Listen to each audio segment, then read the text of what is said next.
Okay, so I have open here a session in arrangement view. Now, one thing you'll notice right away is that if I look over at my session view, it's empty. In this particular case, I didn't do it. I didn't do anything in session view, only in arrangement. But you'll notice my tracks are all laid out, and that's because the one of the things you can keep in mind with the session view and arrangement view thing to kind of simplify your thinking about this is that session view and arrangement view have different content, but they share a mixer. So the mixer, which is kind of over here right now, this is what we're seeing of the mixer for each track. This is where our volume is, and our mute button, which they don't really call a mute button. That's a whole other story, which we'll talk about later. We have volume, panning, stuff like that, and the track label. This is the first track. It's called piano. If I go over to session view, the first track is called piano, and my volume and panning are the same. So they're very shared between the two. The mixer is shared. So again, we're going to go into more detail as this class goes on, but just as kind of an overview, what I have here is a whole bunch of clips, and they're all called Rhodes 1 because in this particular track, what I did is came up with this main keyboard idea, right? And then I recorded it using a Rhodes sound, and then I just kind of copied and pasted it and put it into different instruments and changed some notes around. But all the clips are called One Rhodes because that was the name of the track when I recorded it. I can rename these if I wanted to, and we'll talk more about that later. Actually, let's talk about that right now because we're here, we might as well.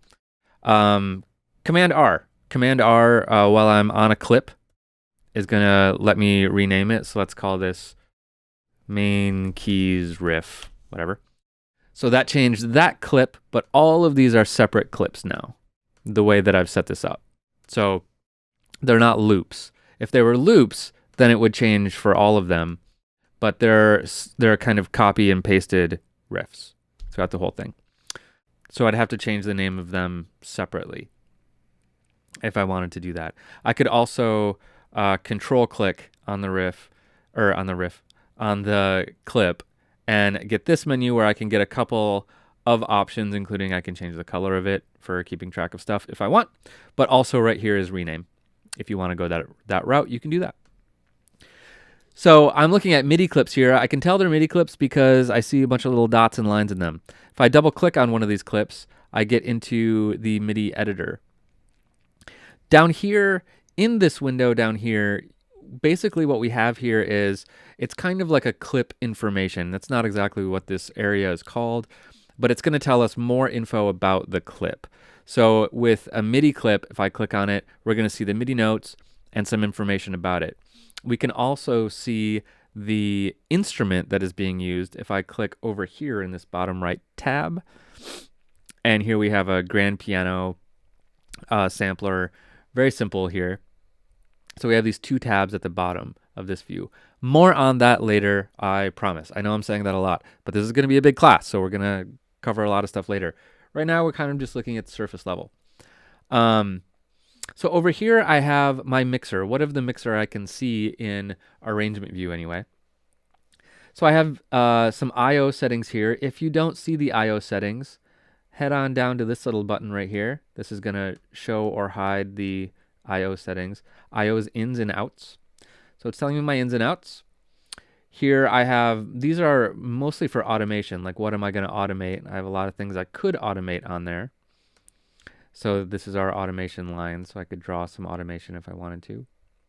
I have the track name, which again I can change with Command R. Command R will go to a rename function for almost everything. Over here I have mute, which I have a track soloed right now, so you can't see that. Okay, so mute, which they actually call this, if you look up in documentation, this is called a track activator, which means it's basically backwards of a mute. So this means it's on, this means it's off. So the track is active when it's yellow. It is not active when it's grayed out.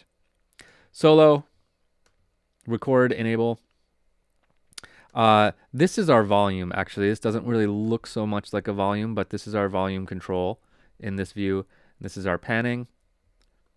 And this is our, we have 2 aux sends set up, so we can send out these 2. So this is the volume of the aux send. So these volume controls look a little different than you might be used to if you've seen another DAW. But you just click and drag, and you can adjust them. If you want to get back to the defaults, like with panning, this is another kind of global Ableton trick. If I want to get back to the defaults, I can just click on it, click on the parameter so that it's the active parameter, and then hit the delete key, and that'll take me back to the default, which for panning is centered. So a couple quick tricks on the arrangement view. We're going to be talking more about this as we get into more detail. Just remember the clips. Each of these little nuggets are clips. I can move them around. I can arrange. I can do whatever we want with them. Up here, we see a overview of the whole track, and we can click and drag on it to kind of scrub around in big swaths that way if we want.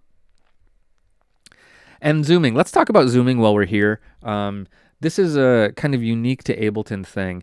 So if I want to zoom in on something, and this goes throughout a lot of different stuff. This isn't just for arrangement view, but I'm sick of saying we'll talk about that later. So let's talk about it right now. Okay, here's the trick with zooming, okay?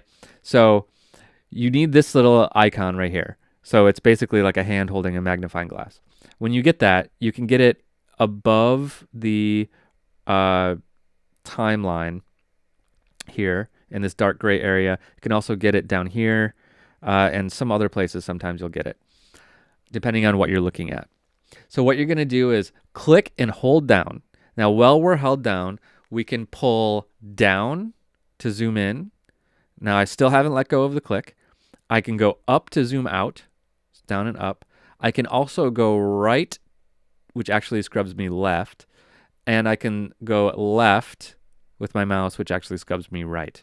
So I can scrub left and right, and I can zoom in and out. And I still haven't lifted up my finger. So this takes a little getting used to. Honestly, when I picked up Ableton, this was probably the one thing where I was like trying to navigate a session with this little gesture.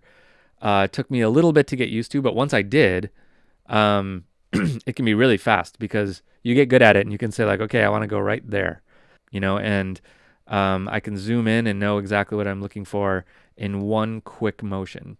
So it takes a little getting used to, but that's it. The key is to remember, get that symbol in one of these areas, click and hold down, and then do all the navigation you want to do and get right to where you're looking for it and then let go. Cool. Okay, let's look a little bit more at session view and just do a quick little overview of what's there, and then we'll move on.